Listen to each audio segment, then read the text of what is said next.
ஓம் நம சிவாய. தெய்வத்தின் குரல் முதல் பகுதி. பராசக்தியே மகாலட்சுமி என்ற தலைப்பில் மகாபெரிவா அருளிய உரை. ஆச்சாரியால் மகாலட்சுமி துதிக்கிற போது ஆகாசத்திலிருந்து அச்சிரறி கேட்டது. இந்த ஏழை பிராமண தம்பதி எத்தனையோ ஜென்மங்களாக பாவம் செய்தவர்கள். அதற்கு தண்டனைதான் தாரித்திரியம். பாவம் தொலைகிற காலம் வருகிற வரையில் இவர்களுக்கு சம்பத்தை தருவதற்கில்லை என்றது அச்சிரறி.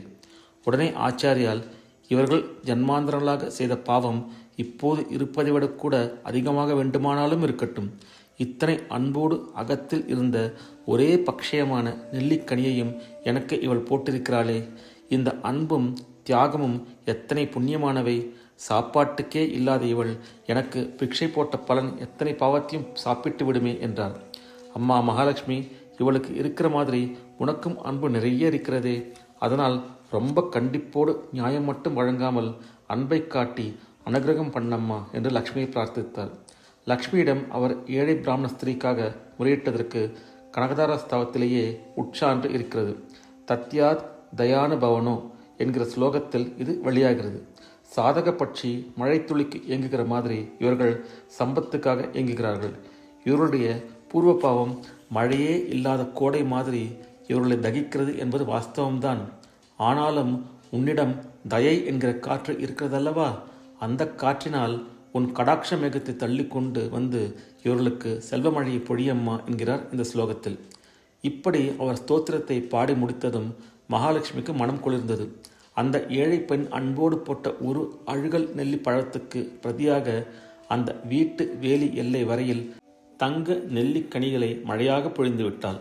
இதனால்தான் அந்த ஸ்தோத்திரத்துக்கு கனகதாரா ஸ்தவம் என்கிற பெயரே உண்டாயிற்று. கனகதாரா என்றால் பொன்மழை என்று அர்த்தம். ஸ்தவம் என்றாலும் ஸ்துதி என்றாலும் ஒன்றேதான். ஆச்சாரியால் முதலாக செய்த ஸ்துதி இதுதான் என்பது இதற்கு ஒரு விசேஷமான பெருமை. ஆச்சாரியருடைய அன்பு, பிராமண பத்னியின் அன்பு, மகாலட்சுமியின் அன்பு எல்லாம் இதில் சேர்ந்திருக்கின்றன.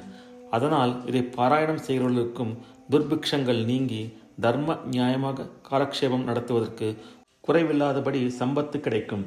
ஆச்சாரியால் எல்லாம் ஒன்றே என்று சொன்னவர். முடிவில் ஜீவனுக்கும் ஈஸ்வரனுக்குமே பேதமில்லை என்றவர்.